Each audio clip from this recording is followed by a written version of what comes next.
ಸಿದ್ದರಾಮಯ್ಯವ್ರಿಗೆ ಕೇಳಲಿಕ್ಕೆ ಬಯಸ್ತೀನಿ, ಕಾಂಗ್ರೆಸ್ ನಾಯಕರುಗಳಿಗೆ ಕೇಳಲಿಕ್ಕೆ ಬಯಸ್ತೀನಿ. ಈಗ ಸಿದ್ದರಾಮಯ್ಯವ್ರ ಮೇಲೆ ನೆನ್ನೆ ಜಸ್ಟ್ ಒಂದು ಗವರ್ನರ್ ಅವರಿಂದ, ಸಂವಿಧಾನದ ಹೆಡ್ ಅವರು ಯಾವೊಂದು ಪ್ರಾಸಿಕ್ಯೂಷನ್ಗೆ ಸ್ಯಾಂಕ್ಷನ್ ಕೊಟ್ಟಿದ್ದಾರೆ ಅಂತೇಳಿ, ಪ್ರಾಸಿಕ್ಯೂಷನ್ಗೂ ಅಲ್ಲ ತನಿಖೆ ಮಾಡಲಿಕ್ಕೆ ಕೊಟ್ಟಿರ್ತಕ್ಕಂಥದ್ದಕ್ಕೆ ನಿನ್ನೆಯಿಂದ ಏನೋ ರಾಜ್ಯದೊಳಗೆ ಸಂವಿಧಾನದ ಬಿಕ್ಕಟ್ಟು, ರಾಜ್ಯ ಸರ್ಕಾರ ಅಸ್ಥಿರಗೊಳಿಸೋದು ನಡೆಸ್ತಾ ಇದ್ದಾರಲ್ಲ ಪ್ರತಿಭಟನೆ.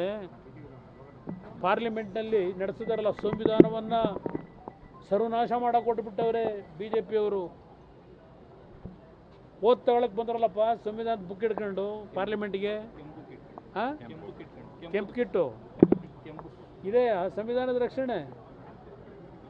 ನೆನೆಯಿಂದ ಪ್ರಾರಂಭ ಮಾಡಿದಿರಲ್ಲ. ನಿಮಗೂ ನನಗೂ ಇರೋ ವ್ಯತ್ಯಾಸ ಸಿದ್ದರಾಮಯ್ಯನವರೇ, ಸಿದ್ದರಾಮಯ್ಯವ್ರ ಮಂತ್ರಿಮಂಡಲದ ಎಲ್ಲ ಸದಸ್ಯರಿಗೆ ಹೇಳ್ತೀನಿ, ಪಾಪ ನೆನ್ನೆ ಬೆಳಗ್ಗೆಯಿಂದ ಎಲ್ಲ ಸಿದ್ದರಾಮಯ್ಯನವರಿಂದ ಪ್ರಾರಂಭ ಆಗಿ ಎಲ್ಲ ಮಂತ್ರಿಗಳು ಕುಮಾರಸ್ವಾಮಿ ಕುಮಾರಸ್ವಾಮಿ ಕುಮಾರಸ್ವಾಮಿ ಧ್ಯಾನ ಮಾಡಿದ್ದಾರೆ.